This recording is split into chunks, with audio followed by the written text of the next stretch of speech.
So my GoPro's been having issues staying recording for some reason. I've been having an SD card issue is what's going on. And it's kind of annoying because I've recorded the same video now like 3 times. And I can't get it figured out. This seems to have been starting recording for like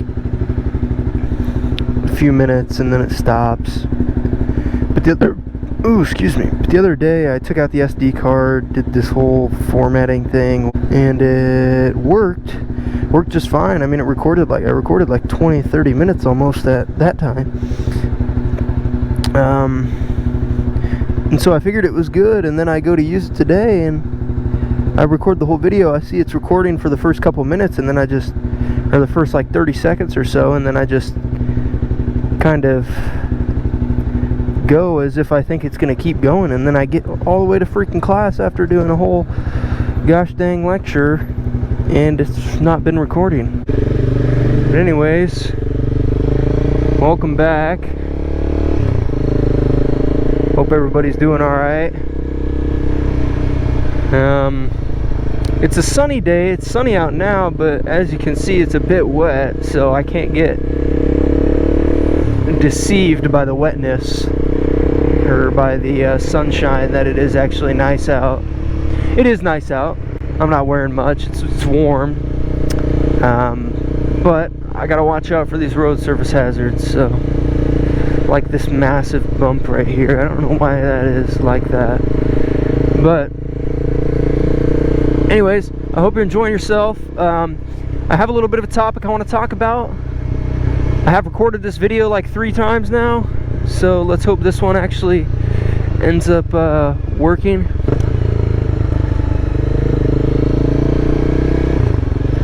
But the topic I want to talk about is basically rider skill progression and how that kind of works.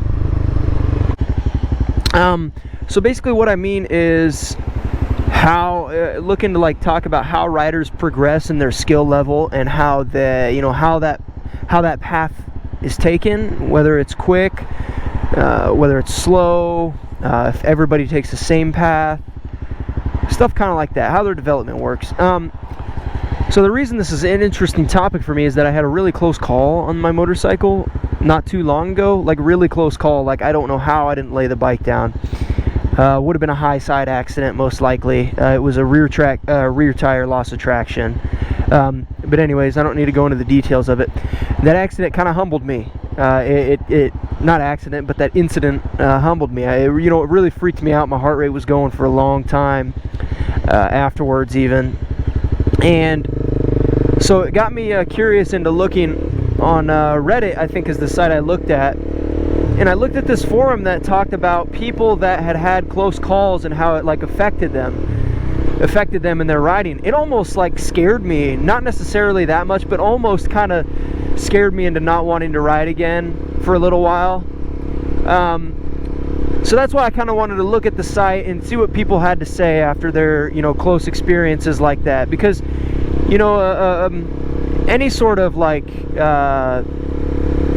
close call or near death experience or near injury experience, whatever, it affects people, and it affects the way they go about doing those activities the same again. And so that's what interests me with it. So I got looking on this Reddit forum, and I saw a bunch of posts about people that had really close calls, like they would have been in much more traumatic accidents than me. And they talked about how it kind of scared them and whatnot, blah blah blah.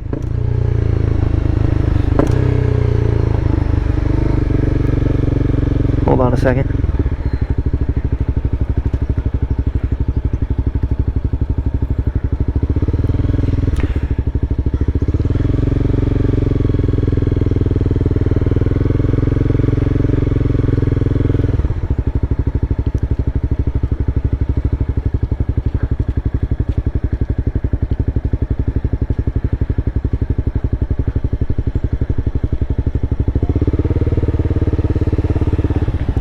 You guys need a hand?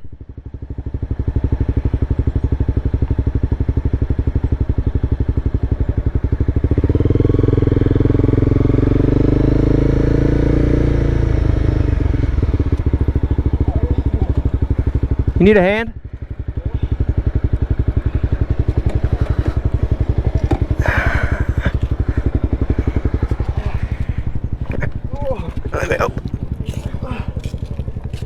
How far are you going with it? Oh, we're just gonna leave it right here next to that one car. Okay. It's the closest we can find.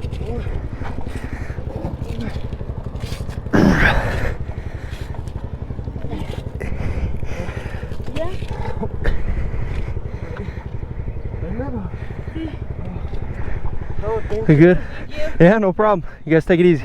Did it just break down or? Yeah, it just broke down. Oh man, that's unfortunate. You guys take it easy.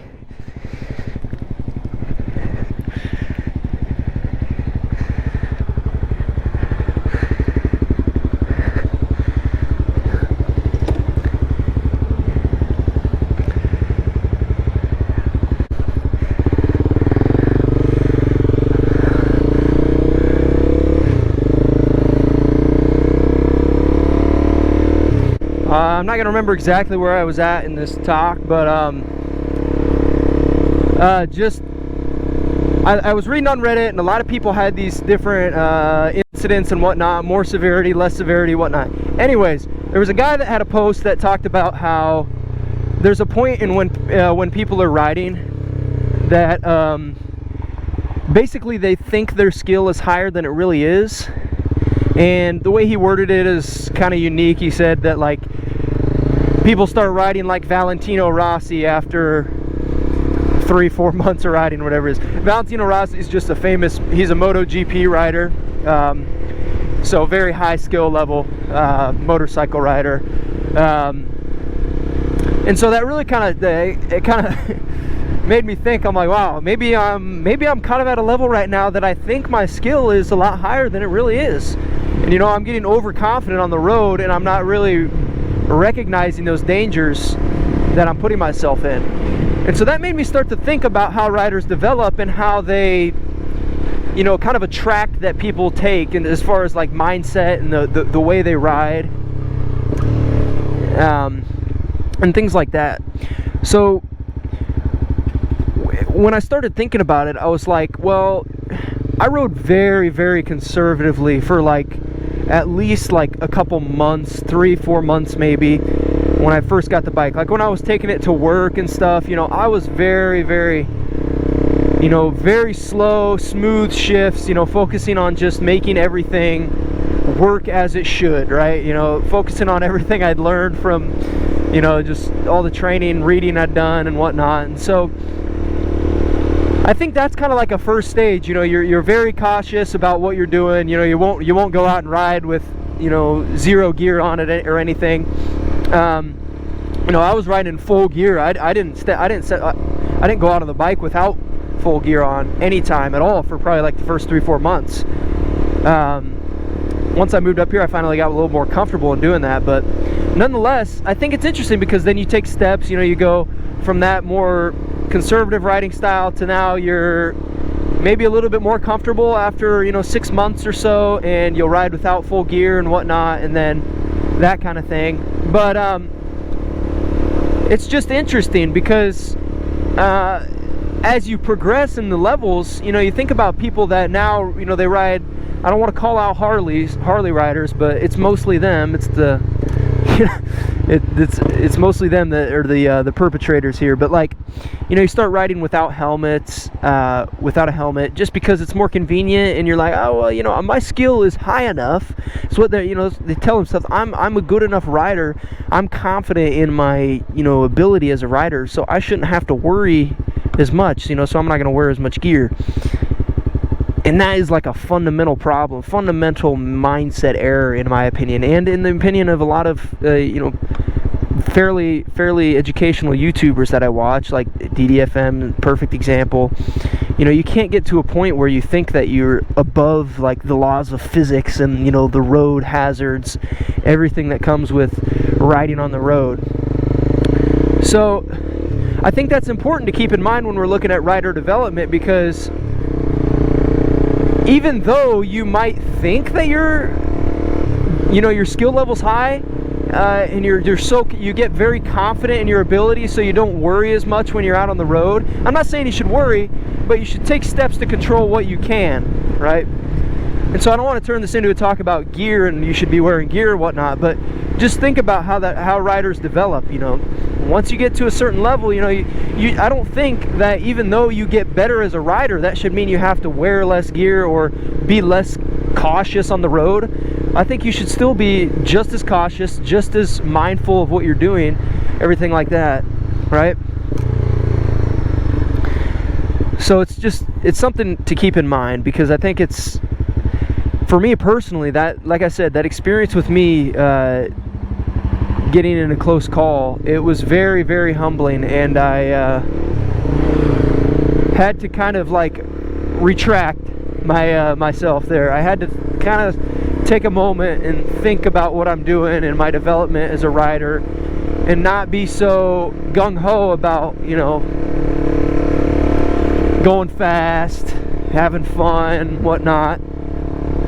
And so I'd like to look up and see if there's like some kind of research study that's been done about this. I feel like there probably has some kind of comprehensive list that can show me rider levels and steps. I kind of like the way I have it right now is I think of it as like breaking it down into 3 steps. You know, your first one is like your baby steps, right? Like I said, that more conservative riding style. Super safe with everything, probably wearing full gear, at least, you know, whatever you're initially kind of educated to wear when you're first learning to ride a motorcycle. And then, you know, as you progress, you get more comfortable. I'd say maybe around the year or so time, between like 8 and 14 months maybe is around like a decent guess, I would think. And then you become more comfortable. You know, you start like learning more of the ins and outs of the motorcycle. You know, you're feeling out your bike specifically. You know what it can and cannot handle. And that'd be kind of like stage 2, in my opinion, where you're in this state of comfortability, and you know you're fine with taking a little bit of risk on the road, riding a little bit fast, maybe. Not necessarily riding recklessly, but just like taking, you know, being more, what's the word I need to look for? Being okay with kind of just, I don't know, taking a little more risk. So that's what I kind of think about as stage 2. You start taking a little more risk. You're a little more lenient. You maybe ride a little bit faster, whatnot. And then stage 3 in my book would be like your full-fledged, like I guess maybe I should say there's 4 stages, but like 3 would be like your full-fledged, like, you know, I'm confident in my ability. I know that if something occurs, like some kind of like close call, I know I'm gonna do exactly. I know my reflexes will kick in, and that kind of thing. So it's interesting to think about. And then 4th stage, I would say, would be like, you know, you're a professional rider. You ride like for a living. You know, you do racing, and you're very, very, very technical on a motorcycle. You know exactly what to do for each case scenario. You know, maybe like a rear brake lockup. You know, engine stall, whatever like kind of situation you may encounter. You know exactly what to do, and your reflexes will kick in because you've experienced it at that point. You know, right? You know, you've experienced a lot of maybe rear brake drags. Like MotoGP riders, they all the time, you know, they train to basically like, they train to know exactly what to do when that rear tire starts slipping, when they're going 200 miles an hour around a bend, you know. And so, you know, like Rossi and what's the other really good guy? I can't think of his name. He's like an orange rider. I think he's got like orange gear. Marc Marquez, I think. Yeah, Marc Marquez. You know, like they practice. They're so good. You know, when that front wheel starts to come up from, you know, just going so fast, they start popping a wheel. They know exactly what to do then. So that would be like your like your S-tier riders right there. When they just have like the technical reflexes that you need to have for that high level of riding, and they're just like perfect at executing those evasive kind of actions. red stage maneuvers, as DDFM would call it. It's a good way of putting it. Your red stage maneuvers, when something happens, something bad happens, and you can just perfectly react to it. So I don't know. It's interesting to, you know, kind of think about how riders develop. You know, I don't think everybody takes the same path. I think some people, if you're a little bit more coordinated, maybe you can, you know, you learn a little bit faster.